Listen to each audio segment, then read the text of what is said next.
So like I said, when you're behind, always look for the crowd surf. Is it my turn yet? Okay, sweet, here we go.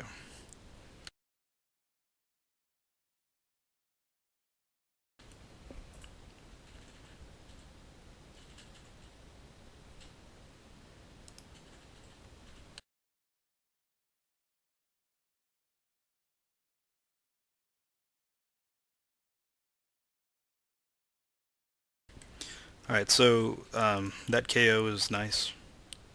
And you can see now, in one fell swoop, with that KO and this now crowd surf, instead of it being 11 on 9, it's now 9 on 9. He still has a strength advantage because I have Speedy and he has the Goblin, but then he also has 4 Black Orcs. And the Troll and the Ogre can kind of offset.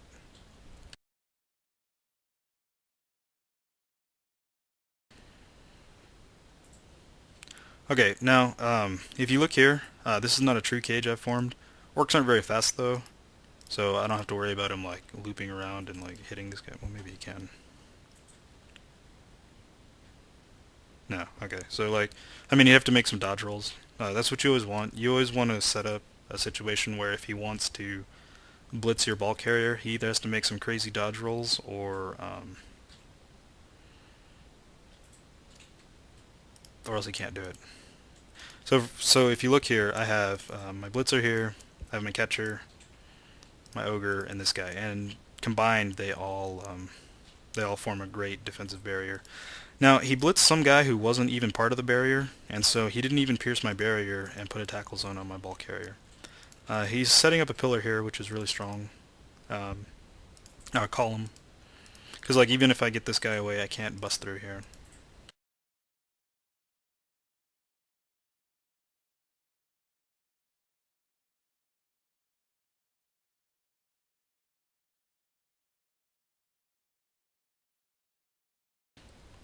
Okay, so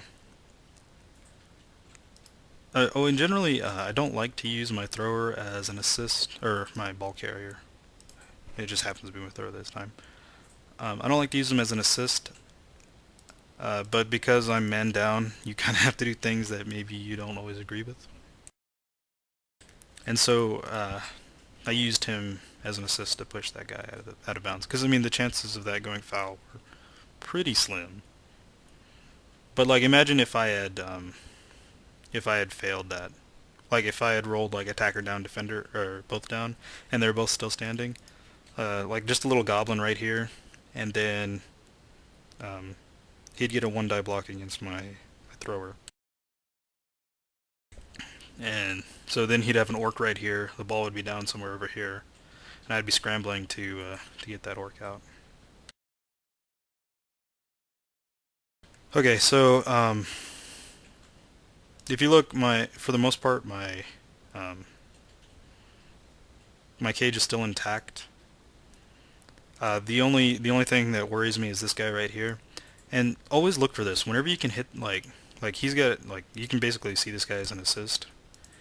Um, if you can come up and blitz this guy, always look for these kind of deals right here, because like if you see 3 guys in a row next to somebody who's right over the middle guy, you can get some or some crowd pushes that are significant.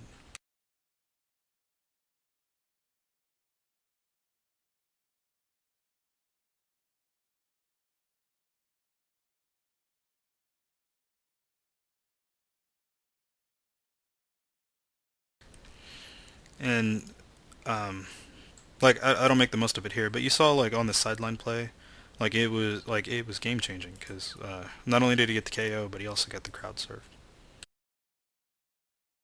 Here though, what I tried to do was just push. I tried to push the troll away from anything that might let him move right away.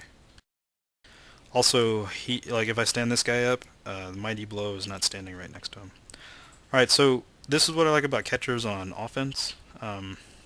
He's out here now, and he doesn't like he might catch the ball, but really what's going to happen is the orc player sees this as a scoring threat, and he is. I mean, let's see, he has catch, and he's like 8 spaces. Yeah, so he can score from there without even making a go for it. He has to make a catch and a dodge, and he happens to have both of those skills. So Check that out, right? Um, but really, putting the ball in the air is never a good idea if you don't have to. And I mean, you look. So, like throwing him out here, if the orc player ignores him, I can throw the ball to him. Like I said, though, it's risky, and I can score. But if the orc player doesn't ignore him, he's going to be spending entirely too much focusing on just this little catcher. Like, okay, so he has this black orc, which is 100,000 because he has a skill. He has this little goblin, which is 40,000. So he's got 100. He's got over twice the TV tied up on this catcher as anybody else. Obviously, he thinks that I'm trying to score with this guy because he sends out another 80,000 worth of TV. So this is over 200. This is 220,000 TV over a catcher. Like, and I'm not even like he's just a decoy. What this does is it opens up this entire part of the field over here. I mean, he obviously doesn't think that I'm going to be busting through a strength 5, 4, and 3, but he's wrong. So, like I said, throwing should be a last resort. Use catchers as decoys. It's pretty sweet.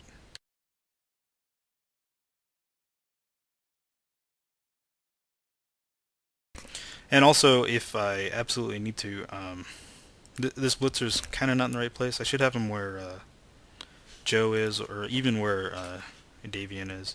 Because if I need to, like, I can just make a quick handoff to him, and he can, run up the field faster than my thrower. In fact, I should have him somewhere over here. Because this guy, like, this was my wall. I had this guy, and this guy.